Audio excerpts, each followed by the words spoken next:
নমস্কার। আজকে আপনাদের জন্য নিয়ে আসতে চলেছি চেলা মাছের দই। আশা করি ভালো লাগবে, আর আমার সাথে থাকুন এবং সম্পূর্ণ রেসিপিটা দেখুন। আর যা লাগবে তা হচ্ছে টক দই, পেঁয়াজ কুচি, ছোট আলু সিদ্ধ করে নিয়েছি, চেলা মাছ নিয়েছি, নারিকেলের দুধ, পেঁয়াজ বাটা, রসুন বাটা নিয়েছি, আদা এবং জিরা বাটা, স্বাদ মতো লবণ, গোটা এলাচ, ধনিয়ার গুঁড়া, মরিচের গুঁড়া এবং হলুদের গুঁড়া নিয়েছি। তাহলে আমি রেসিপিটা শুরু করি। আমি সাদা তেল দিয়ে দিচ্ছি। এবার আমি আলুগুলো একটু হলুদ এবং লবণ দিয়ে ভেজে নেব। লবণ এবং হলুদ দিয়ে দিলাম, একটু আছে আমি ভেজে নেব। এবার আমি আলুগুলো একটা পাত্রে নামিয়ে নেব।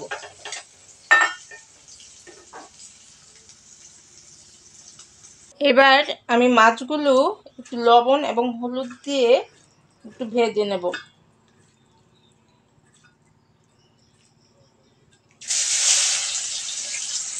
এবার আমি মাছগুলো নামিয়ে নিব। এবার আমি পেঁয়াজ কুচি দিয়ে দিব।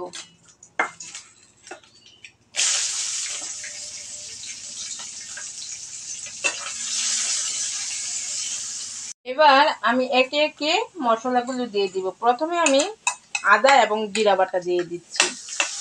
এখানে 1 থেকে 2 চা-চামচ আছে। এবার পেঁয়াজ এবং রসুন বাটা দিয়ে দিচ্ছি 1 চা-চামচ। তারপর থেতো করা গোটা এলাচ দিয়ে দিব। 1 চা-চামচ করে ধনিয়ার গুঁড়ো, মরিচের গুঁড়া এবং হলুদের গুঁড়া দিয়ে দিলাম। এবার আমি সামান্য জল দিয়ে দিব, মশলাটা যেন পুড়ে না যায়। এবার মশলাটা ভালোভাবে মিশিয়ে নেওয়ার চেষ্টা করব। মশলাটা ভালোভাবে মিশে এসেছে। এবার আমি টক দই দিয়ে দিব। টক দই দিয়ে একটু আমি নাড়াচাড়া করে নেব। এবার আমি নারকেলের দুধটুকু দিয়ে দিব। পরে স্বাদ মতো লবণ দিব।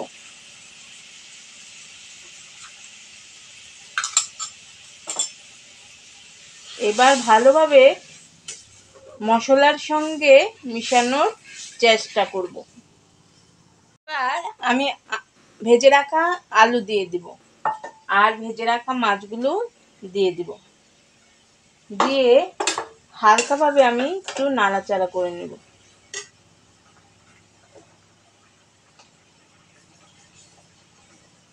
নাড়াচাড়া করে সামান্য জল দিব।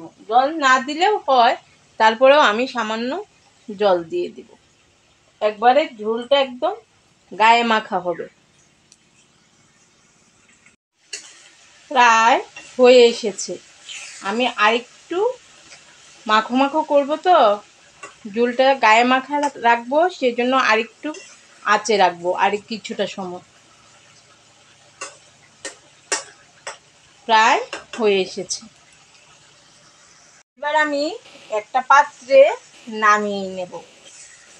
এই যে দেখেন, একদম ঝোলটা মাখো মাখো হয়ে এসেছে।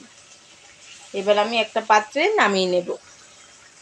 তৈরি হয়ে গেল চেলার দই, চেলা মাছের দই। যদি ভালো লেগে থাকে অবশ্যই কমেন্ট করে জানাবেন কেমন লাগলো, এবং বাসায় তৈরি করে দেখবেন। আশা করি ভালোই লাগবে, খারাপ লাগবে না।